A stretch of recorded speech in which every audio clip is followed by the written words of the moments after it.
আজকে মাটির চুলায় একদম বাবুর্চি স্টাইলে ঝরঝরে পারফেক্ট পোলাও রান্না করব। বাবুর্চিরা কিন্তু বিয়েবাড়ির অনুষ্ঠানে এরকম করে পোলাও রান্না করে, তো বাবুর্চিদের দেখে আজকে আমি সেই রেসিপিতে মাটির চুলায় পোলাও রান্না করব। পোলাওটা কিন্তু একদম ঝরঝরে হয়েছিল আর খেতেও অনেক মজার হয়েছিল। আসসালামু আলাইকুম এভরিওয়ান। তো পোলাও রান্না করার জন্য আমি প্রথমেই 1 কাপ পরিমাণ পেঁয়াজ কুচি দিয়ে দিলাম। পেঁয়াজটা একটু ব্রাউন কালার হওয়ার আগ পর্যন্ত একটু ভেজে নিব। তারপর এখানে তেজপাতা, এলাচ আর দারচিনি দিয়ে দিয়েছি। 3 থেকে 4 টেবিল চামচ পরিমাণ দিয়ে দিচ্ছি ঘি। আপনারা যে পরিমাণে পোলাও রান্না করবেন সেই অনুযায়ী কিন্তু ঘি অ্যাড করে দেবেন। এখানে আমি প্রায় 2.5 কেজি চাউলের পোলাও রান্না করব, আমি সেই অনুযায়ী কিন্তু ঘি অ্যাড করে দিয়েছি। তারপরে ঘিটা একটু গলিয়ে নিচ্ছি। আর এখানে পোলাও রান্না করছি আমি আর আমার ভাবি। তো ভাবি রান্না করছে, আমি পাশ থেকে ভিডিও করছি, আবার হেল্পও করছি নাড়াচাড়া করার জন্য।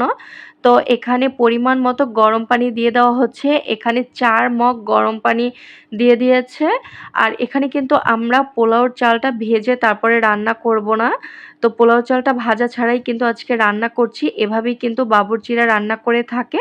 তো এখানে স্বাদ মতো লবণ দিয়ে দিলাম আর দিয়েছি 1 টেবিল চামচ পরিমাণ আদা আর রসুন বাটা।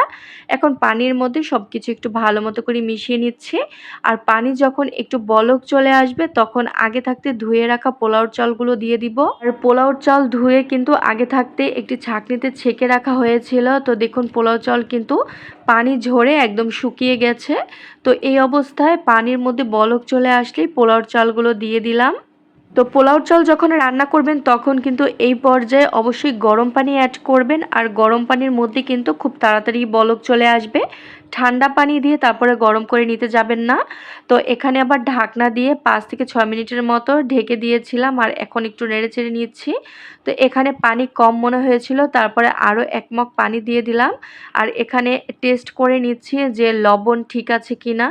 ঢাকনা দিয়ে কিছুক্ষণ রান্না করে নেওয়ার পর ঢাকনা তুলে যখন পানিটা চেক করলাম, তারপরে কিন্তু পোলাও চালটা দেখা গেল যে পানি অনেকটা শুকিয়ে গেছে আর পোলাও চাল কিন্তু সিদ্ধ হয়নি। তাই আবার 1 মগ পানি দিয়ে 10 থেকে 12 মিনিটের মতো রান্না করে নেওয়ার পরে পোলাওটা ঠিক এরকম হয়েছে। এখন খুব ভালো মতো করে একটু নেড়েচেড়ে নিচ্ছি। আর দেখুন পোলাওটা কিন্তু একদম রান্না করা পারফেক্ট হয়েছে, ঝরঝরে সাদা পোলাও।